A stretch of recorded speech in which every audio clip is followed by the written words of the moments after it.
নমস্কার শ্রোতা বন্ধুরা, অডিও স্টোরি এক্সপ্রেসে আজকের নিবেদন রবীন্দ্রনাথ ঠাকুরের লেখা ছোট গল্প ডালিয়া। গল্প পাঠে আমি নন্দিতা এবং সমগ্র পরিচালনায় টিম অডিও স্টোরি এক্সপ্রেস। শুরু হচ্ছে আজকের গল্প ডালিয়া।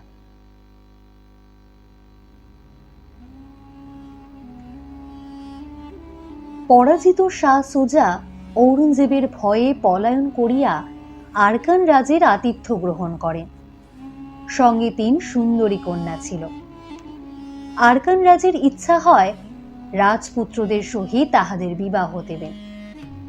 সেই প্রস্তাবে শাহ সুজা নিতান্ত অসন্তোষ প্রকাশ করাতে একদিন রাজার আদেশে তাহাকে ছলক্রমে নৌকাযোগে নদী মধ্যে লইয়া নৌকা ডুবাইয়া দেবার চেষ্টা করা হয়। সেই বিপদের সময় কনিষ্ঠা বালিকা আমিনাকে পিতা স্বয়ং নদী মধ্যে নিক্ষেপ করে।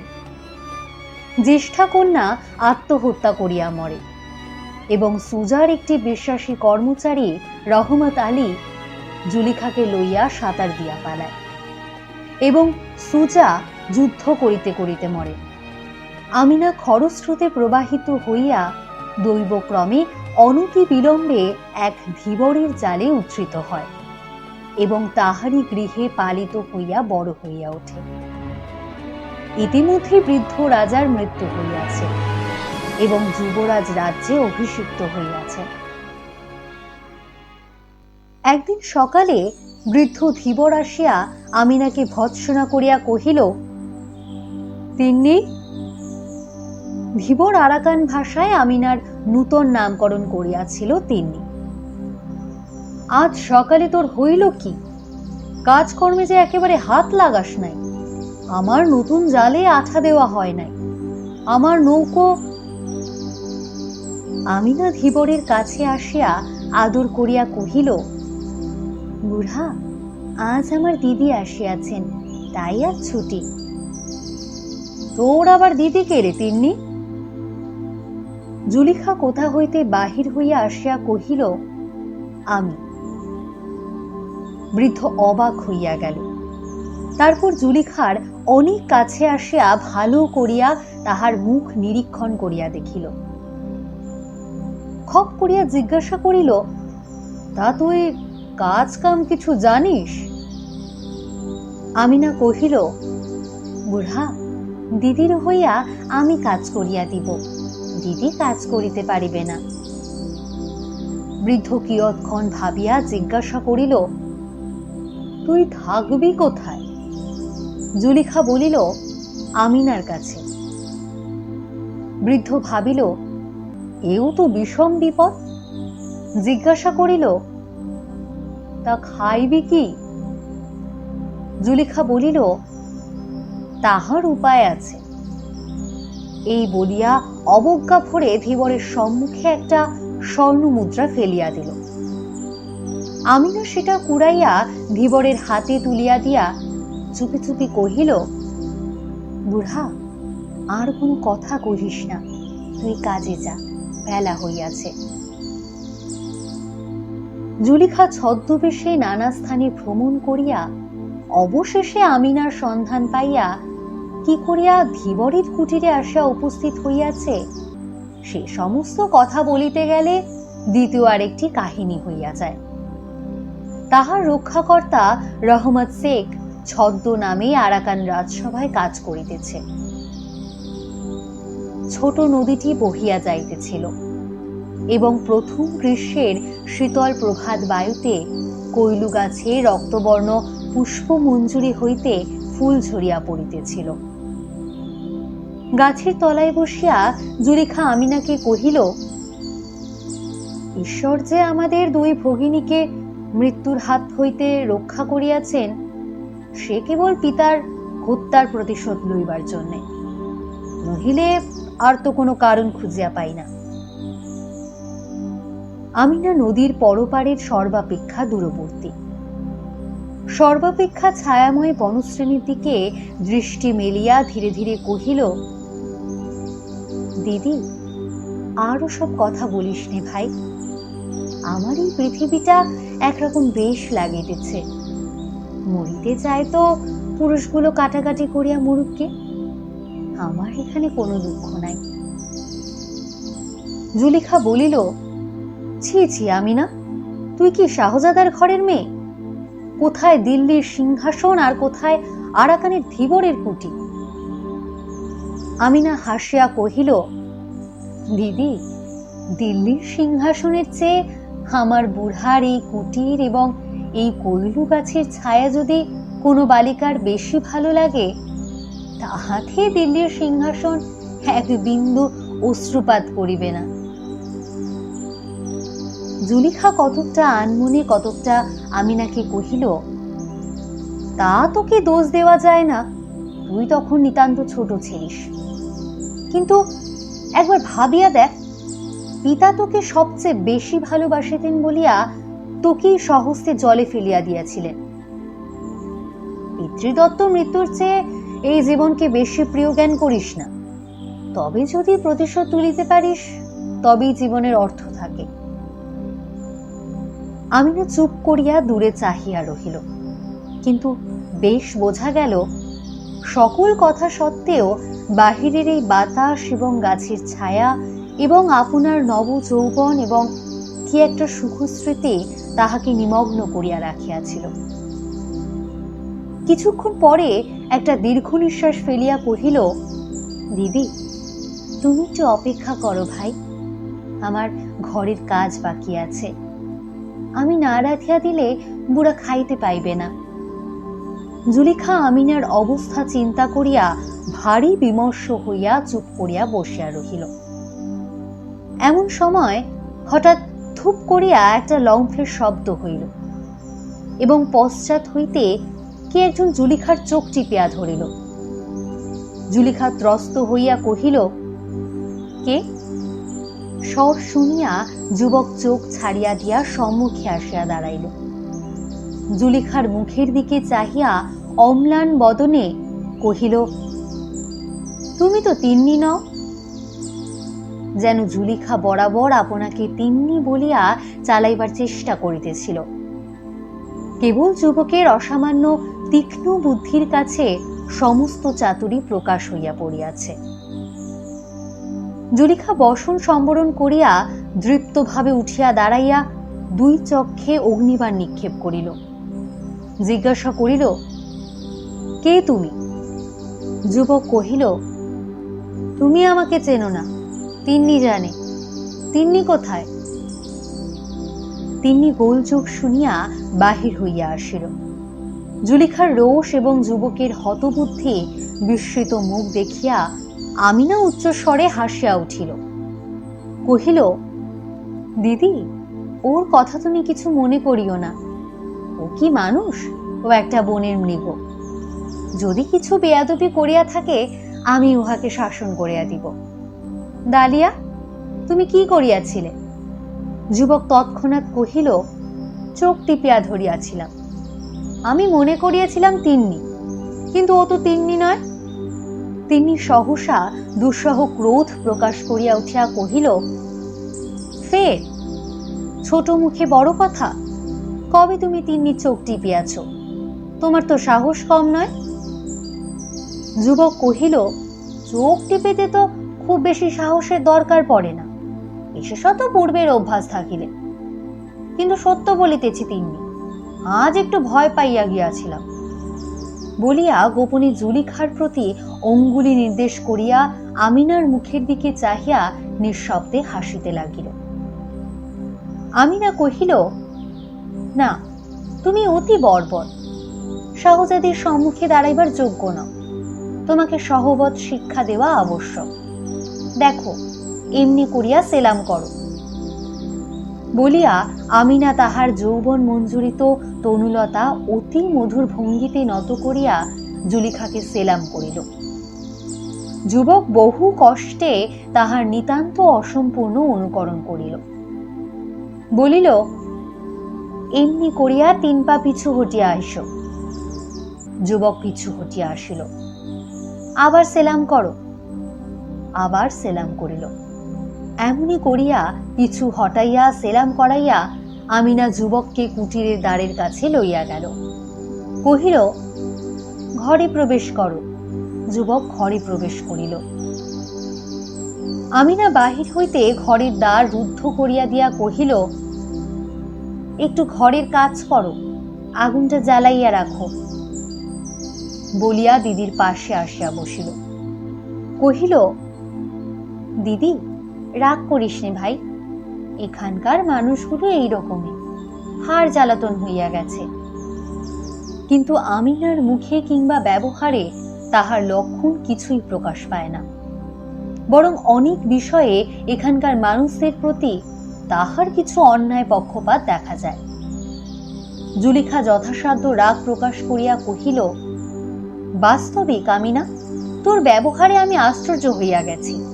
একজন বাহিরের যুবক আসিয়া তোকে স্পর্শ করিতে পারে, এত বড় তাহার সাহস।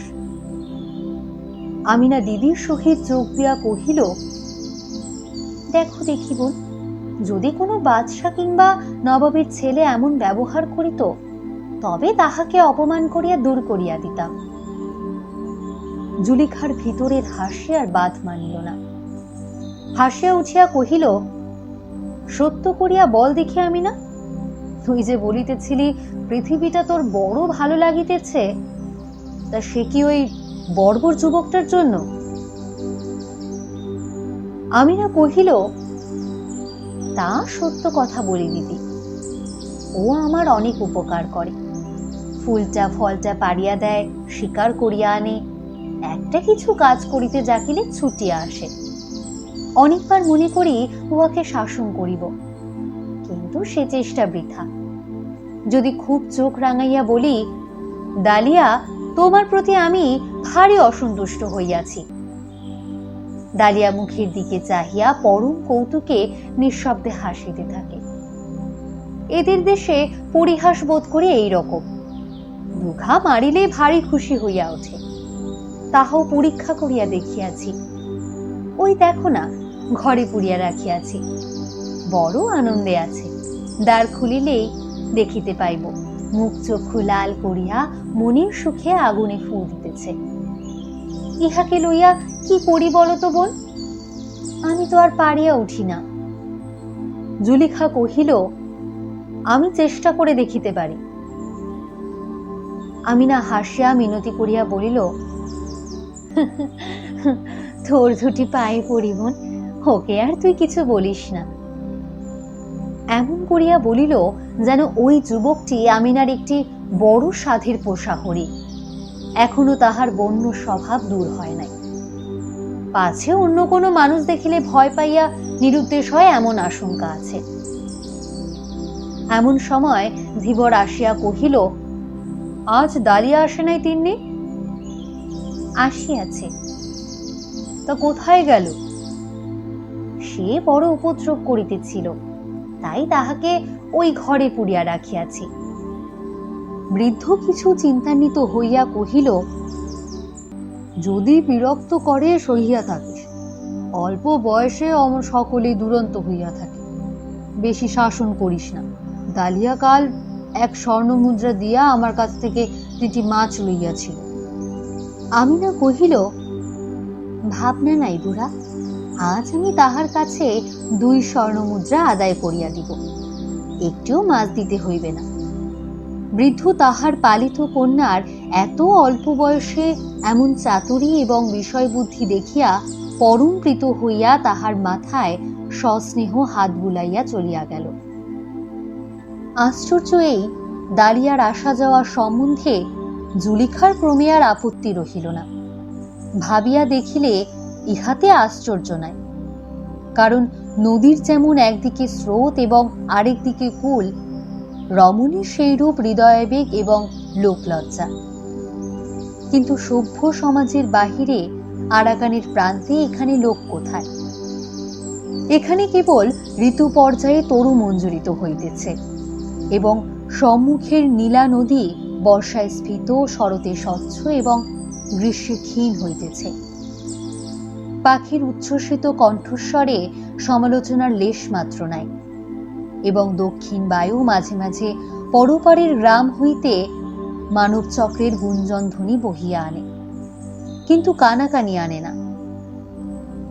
পতিত অট্টালিকার উপরে ক্রমে যেমন অরণ্য জন্মে, এখানে কিছুদিন থাকিলে সেইরূপ প্রকৃতির গোপন আক্রমণে লৌকিকতার মানব নির্মিত দৃঢ় ভিত্তি ক্রমে অলক্ষিতভাবে ভাঙিয়া যায় এবং চতুর্দিকে প্রাকৃতিক জগতের সহিত সমস্ত একাকার হইয়া আসে।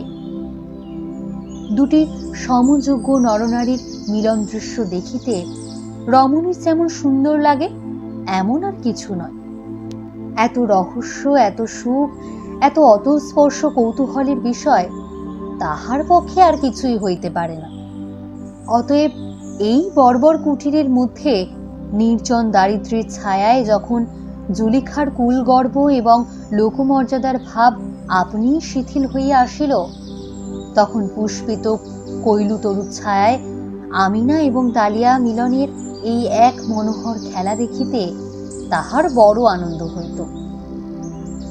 বোধ করি তাহারও তরুণ হৃদয়ের একটা অপরিতৃপ্ত আকাঙ্ক্ষা জাগিয়া উঠিত এবং তাহাকে সুখে দুঃখে চঞ্চল করিয়া তুলিত। অবশেষে এমন হইল, কোনদিন যুবকের আসিতে বিলম্ব হইলে আমিনা যেমন উৎকণ্ঠিত হইয়া থাকিত, জুলিখাও তেমনি আগ্রহের সহিত প্রতীক্ষা করিত এবং উভয়ে একত্র হইলে চিত্রকর নিজের সদ্য সমাপ্ত ছবি ঈষৎ দূর হইতে যেমন করিয়া দেখে, তেমনি করিয়া সস্নেহে সহাস্যে নিরীক্ষণ করিয়া দেখিত। কোনো কোনো দিন মৌখিক ঝগড়াও করিত, ছল করিয়া ভৎসনা করিত। আমি নাকি গৃহে রুদ্ধ করিয়া যুবকের মিলন বেগ প্রতিহত করিত। সম্রাট এবং আরণ্যের মধ্যে একটা সাদৃশ্য আছে। উভয়ই স্বাধীন, উভয়ই স্বরাজ্যের একাধিপতি, উভয়কেই কাহারও নিয়ম মানিয়া চলিতে হয় না। উভয়ের মধ্যেই প্রকৃতির একটা স্বাভাবিক বৃহত্ব এবং সরলতা আছে। যাহারা মাঝারি, যাহারা দিনরাত্রি লোকশাস্ত্রের অক্ষর মিলাইয়া জীবন যাপন করে, তাহারাই কিছু স্বতন্ত্র গোছের হয়। তাহারাই বড়র কাছে দাস, ছোটর কাছে প্রভু এবং অস্থানে নিতান্ত কিংবর্ত বিমূঢ় হইয়া দাঁড়ায়। বর্বর দালিয়া প্রকৃতির সম্রাজ্ঞীর উচ্ছৃঙ্খল ছেলে। শাহজাদির কাছে কোনো সংকট ছিল না এবং শাহজাদিরাও তাহাকে সমকক্ষ লোক বলিয়া চিনিতে পারিত। সহাস্য, সরল, কৌতুকপ্রিয়, সকল অবস্থাতেই নির্ভীক। অসংকুচিত তাহার চরিত্রে দারিদ্র্যের কোনো লক্ষণই ছিল না। কিন্তু এই সকল খেলার মধ্যে এক একবার জুলিখার হৃদয়টা হায় হায় করিয়া উঠিত। ভাবিত, সম্রাট পুত্রের জীবনের এই কি পরিণাম।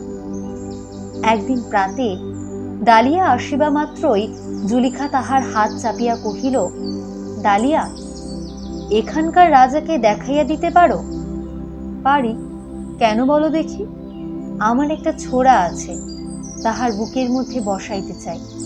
প্রথমে দালিয়া কিছু আশ্চর্য হইয়া গেল, তাহার পরে জুলিখার হিংস্র প্রখর মুখের দিকে চাহিয়া তাহার সমস্ত মুখ হাসিতে ভরিয়া গেল, যেন এত বড় মজার কথা সে ইতিপূর্বে কখনো শুনে নাই। যদি পরিহাস বলো তো এই বটে, রাজপুত্রের উপযুক্ত। কোনো কথা নাই, বার্তা নাই, প্রথম আলাপেই একখানি ছোড়ার আধখানা একটা জীবন্ত রাজার বক্ষের মধ্যে চালনা করিয়া দিলে এইরূপ অত্যন্ত অন্তরজ্ঞ ব্যবহারে রাজাটা হঠাৎ কিরূপ অবাক হইয়া যায়। সেই চিত্র ক্রমাগত তাহার মনে উদিত হইয়া তাহার নিঃশব্দ কৌতুক হাসি থাকিয়া থাকিয়া উচ্চ হাস্যে পরিণত হইতে লাগিল। তাহার পরদিনই রাহমাত শেখ জুলিখাকে গোপনে পত্র লিখিল যে আরাকানের নূতন রাজা ধীবরের কুটিরে দুই ভগ্নীর সন্ধান পাইয়াছেন এবং গোপনে আমিনাকে দেখিয়া অত্যন্ত মুগ্ধ হইয়াছেন।